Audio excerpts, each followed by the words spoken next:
Good mga kaching, another day, another blessing. So for today, magluto na sa tag bread nga no egg and no butter. So first, ato mix ang water, ang oil, sugar, ang yeast before na to isagol sa atong salt and flour. After na to makumbay ng mga ingredients, masa na to for 3 minutes.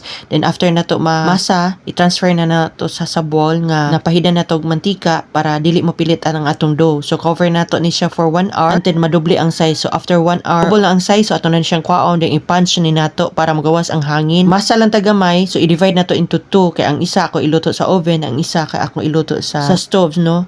So ang size mo nila magbuot sa size ng inyong gusto kay ato raman sa ning human na tugluto ani kay ato man dig parisan og kape. So dili mi kay atong painit.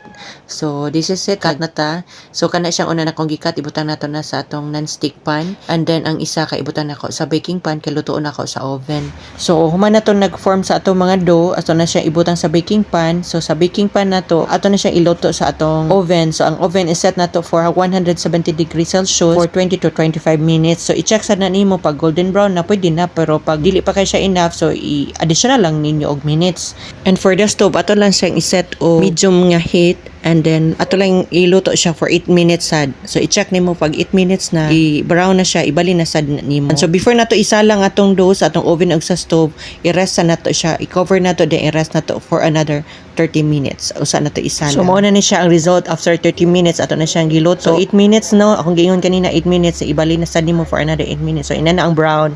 So nindot kay result, and mao po ni ang result nato sa ato ang oven.